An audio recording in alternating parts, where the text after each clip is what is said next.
Namaz gitti mi her şey gitti.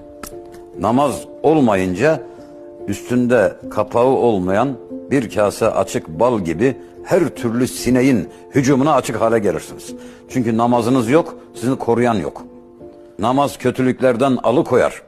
Bu ayet-i kerime, namaz kötülüklerden alıkoyar.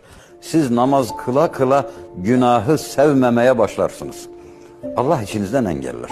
Günahın cazibesini yok eder ve kendinize hakim olamayan siz namaz kıla kıla